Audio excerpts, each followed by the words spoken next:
Hello friends, welcome to gaps classes. दोस्तों, इस video के अंदर हम प्रैक्टिकल पार्ट देखेंगे 2D एरे का। तो सबसे पहले तो मैं कमेंट्स में क्वेश्चन लिखूंगा और फिर उसके बाद हम उसकी कोडिंग देखेंगे। मगर इस वीडियो से पहले आपको पुरानी वीडियोस का कंसेप्ट आना चाहिए, क्योंकि जो मैंने आपको लास्ट वीडियो में समझाया था हम उसी को समझने वाले हैं प्रैक्टिकल के अंदर। वीडियो को स्टार्ट करने से पहले मैं स्वागत करना चाहूँगा आपका गैप्स क्लासेस के चैनल में।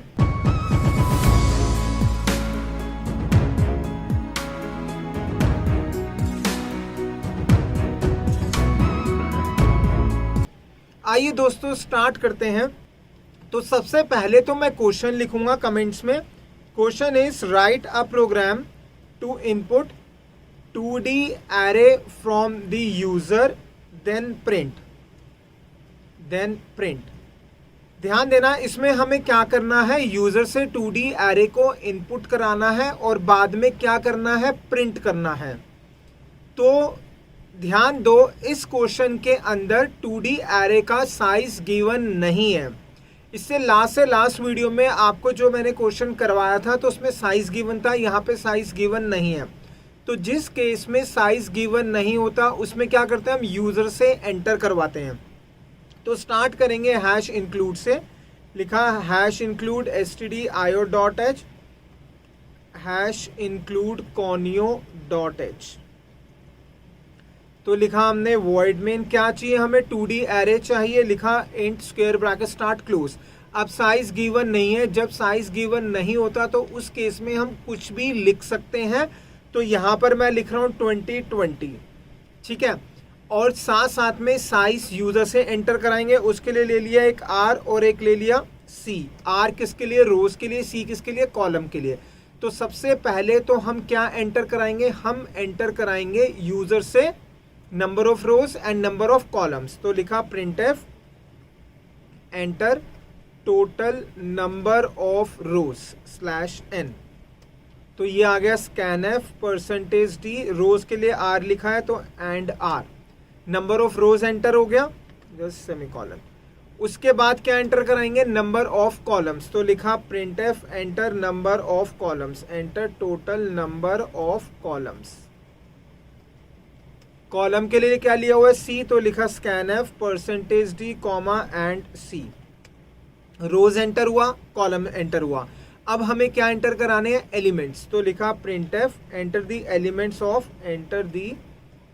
Elements of matrix. ठीक है, मैट्रिक्स के एलिमेंट्स एंटर कराने तो क्या करेंगे, दो लूप लगाएंगे, एक रो का और एक कॉलम का। तो लिखा for i is equal to 0, i less than equal to r-1, i plus plus. और इसके अंदर किसका लूप लगा देंगे हम, रो के बाद कॉलम का। तो यहाँ पर आते हैं for j is equal to 0, j less than equal to c-1, j plus plus.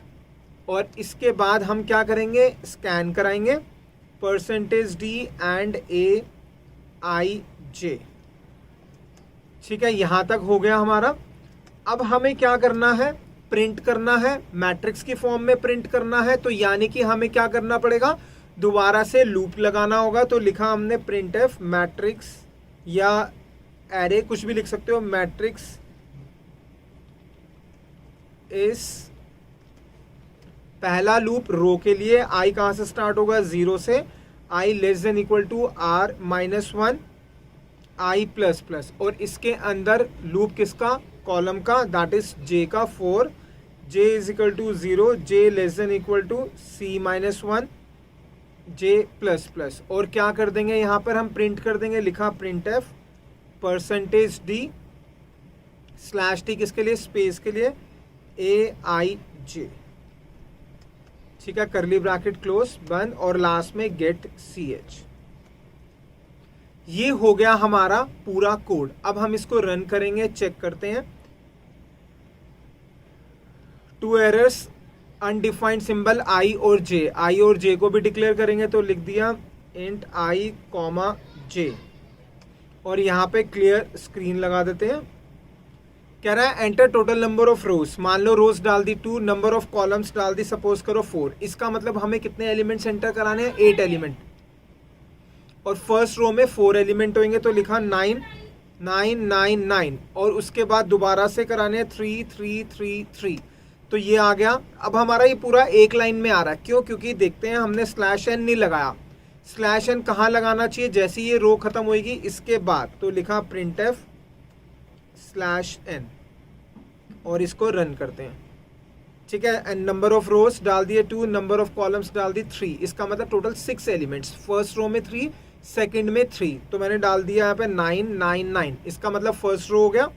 Second में डाल देते हैं 333। तो ये आ गया हमारा आंसर। अब दोस्तों, जैसा कि मैं हर वीडियो में बताता हूँ कि हमेशा आपको नई चीज़ सीखने को ज़रूर मिलेगी। तो अब मैं आपके साथ नई चीज़ डिस्कस करूँगा, लेकिन जैसा कि आपको पता है वीडियो के बीच में या तो इम्पॉर्टेंट इन्फॉर्मेशन होती है या फिर मोटिवेशनल वीडियो होती है। अभी हमारा टाइम है मोटिवेशनल वीडियो का। ये रही वीडियो।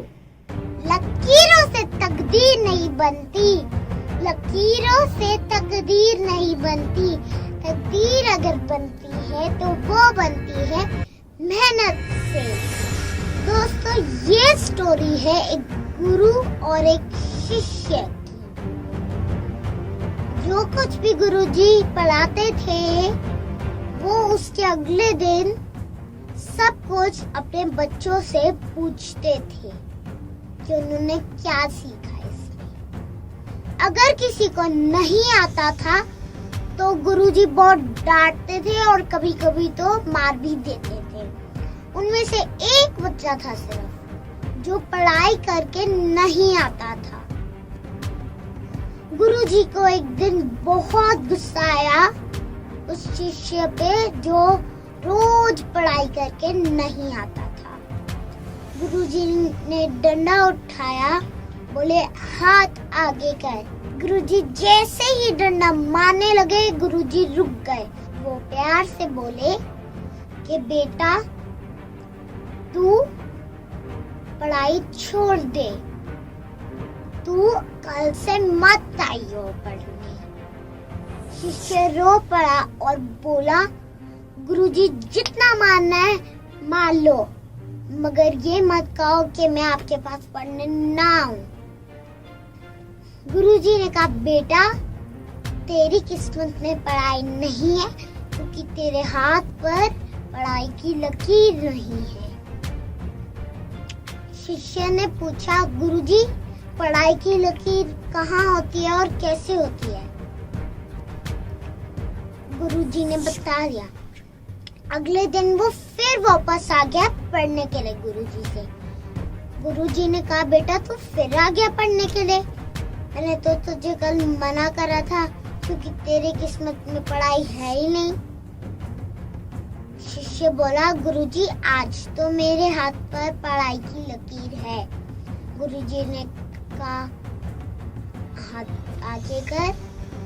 गुरुजी ने देखा कि चाकू से लाइन बनाई हुई थी पढ़ाई की। गुरुजी ये देखकर हैरान हो गए और बोले बेटा ये तूने क्या किया? तूने चाकू से लाइन बना ली। गुरुजी बोले बेटा तेरे हाथ पर लाइन नहीं है, लेकिन फिर भी अगर तू मेहनत करने के लिए तैयार है तो तेरे साथ मैं भी मेहनत करने के लिए तैयार हूँ। उसी दिन से गुरुजी को समझ में आया लकीरों से तकदीर नहीं बनती, लकीरों से तकदीर नहीं बनती, तकदीर अगर बनती है तो वो बनती है मेहनत से।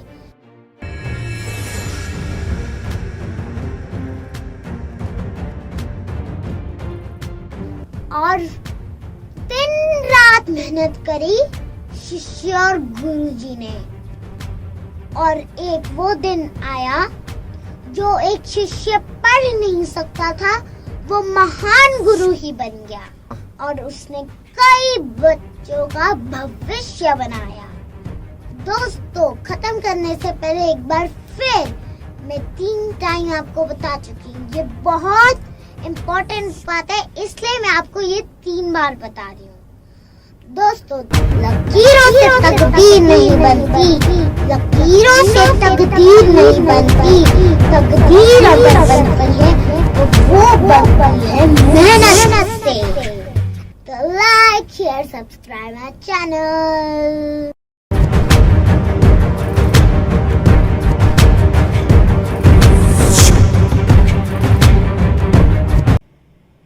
दोस्तों, back to the concept. Motivational video से पहले ये मैंने आपको सिखाया था। अब इसमें मैंने आपको क्या कहा था, कुछ ऐसे पॉइंट्स है जो मैं आपको सिखाऊंगा, नई चीजें क्या क्या है, ध्यान से समझना। यहां पर जो हमने लूप लगा रखा है, ये जो लूप लगाया हुआ है आई और जे का, जो लूप है हमारा फॉर आई का, इसके अंदर, इसकी बात कर रहा हूं, इसके अंदर ये पूरी स्टेटमेंट्स हैं। तो इसका मतलब क्या हुआ, इस फॉर के अंदर ये पूरा पार्ट है। तो आप यहां से, जैसा हमें पता है कि अगर एक लाइन होती है तो हम करली ब्रैकेट हटा सकते हैं। कहां से? अगर फॉर के बाद एक लाइन होती है लूप में, करली ब्रैकेट हटा सकते हैं। तो मैंने यहां से हटाया, तो इसका मतलब ये भी हटा सकते हैं। तो ये क्या बन गया, कुछ ऐसे बन गया। अब स्टूडेंट कहता है सर आपने तो एक लाइन कहा था, लेकिन यहाँ तो इसके अंदर तो 2 लाइन है। मगर ध्यान दो, ये 2 लाइन है, ये जो लाइन्स है ये सारी, ये भी किसका पार्ट है, इस 4 का पार्ट है। कहने का मतलब ये हुआ कि जो यहाँ से यहाँ तक है, अगर ये 4 का पार्ट है तो कंप्यूटर समझेगा कि ये एक ही स्टेटमेंट है। तो आप यहाँ से करली ब्रैकेट हटा सकते हो। सिमिलरली आप यहाँ से भी हटा सकते हो। क्यों? क्योंकि जे वाले लूप के अंदर जो स्टेटमेंट आ रही है, कौन सी, स्कैन वाली, वो सिर्फ एक स्टेटमेंट है। तो मैंने यहाँ से भी हटा दिया। ठीक है, तो हम इसको कुछ ऐसे भी लिख सकते हैं। अब मैं इसको रन करके दिखाता हूँ आपको। नंबर ऑफ रोज 2 डाल दी, नंबर ऑफ कॉलम 3, ये आ गया 1 1 1 5 5 5। बिल्कुल परफेक्ट आ रहा है। दोबारा से समझा रहा हूँ, नीचे दोबारा से समझाता हूँ इसके रिस्पेक्ट में। लेकिन आप यहाँ नहीं कर सकते। क्यों नहीं कर सकते? अगर मान लो मैंने ये जो 4 है, इसके अंदर ये स्टेटमेंट है, तो यानी कि एक लाइन है, तो यहाँ से मैं हटा देता हूँ। ठीक है, तो ये कुछ ऐसे बन गया। मगर अब मैं इसको नहीं हटा सकता। क्यों नहीं हटा सकता? सपोज करो अगर मैं इसको हटाता हूं, हटा के दिखा रहा हूं क्या होगा। अगर मैंने इसको हटाया तो बाय डिफॉल्ट सिर्फ और सिर्फ 4 के बाद जो भी आपने स्टेटमेंट लिखी होती है, एक स्टेटमेंट लूप का पार्ट होता है। यानी कि ये 4 के बाद जो आपने ये वाला 4 लिखा हुआ है, तो J4, ये वाला जो J वाला पार्ट है, ये किसका पार्ट है, इस I वाले का पार्ट है। और ये प्रिंट किसका पार्ट है, इसका पार्ट। अब क्वेश्चन ये आती है, ये किसका पार्ट होगा, इस वाले। कहने का मतलब ये, इस वाले 4 के अंदर ये है, इसको वो एक ही कंसीडर करेगा, और एक ही है, 2 है। तो हम यहां से करली ब्रैकेट नहीं हटा सकते। इसका मतलब इधर हमें लगाना ही पड़ेगा। ठीक है, एक बार मैं हटा के दिखाता हूँ क्या आएगा आउटपुट, फिर आगे समझेंगे। ठीक है, 2 रोज 3 कॉलम, 1 2 3 4, 1 3 4 डाल दिया, 5 6 7। ठीक है, ये देखो गलत आ रहा है। क्यों? क्योंकि वो /n को लूप का पार्ट कंसिडर नहीं कर रहा। किस लूप का पार्ट? इस लूप का पार्ट होना चाहिए। क्यों नहीं कर रहा? क्योंकि बाय डिफॉल्ट जो C होता है, वो 4 के बाद एक ही स्टेटमेंट को लूप का पार्ट कंसिडर करता है, जब तक आप करली ब्रैकेट नहीं लगाते। तो यानी कि हम चाहते हैं ये सारी स्टेटमेंट लूप का पार्ट हो, तो हमें क्या करना पड़ेगा, यहाँ से यहाँ तक करली ब्रैकेट लगाना पड़ेगा। और यहाँ पर लगाने की ज़रूरत क्यों नहीं है? क्योंकि इस 4 के अंदर सिर्फ एक ही स्टेटमेंट है जो हम चाहते हैं एग्जीक्यूट हो। ये कब एग्जीक्यूट हो? जब ये वाला 4 खत्म हो जाएगा। तो रन करते हैं। अब ये डाल दिया मैंने 3 रोज और 2 कॉलम्स, यानी कि 6 एलिमेंट्स। ये डाल दिया 10 10 20 20 30 40। ये हमारा आंसर आ रहा है। ठीक है, तो दोस्तों गैप्स क्लासेस के जो नोट्स हैं ना, वो बहुत काम के हैं। आप गैप्स क्लासेस के नोट्स जरूर परचेज कर लेना, आपके बहुत काम आने वाले हैं। मिलेंगे हम नेक्स्ट वीडियो में। Thank you so much for watching the video of gaps classes.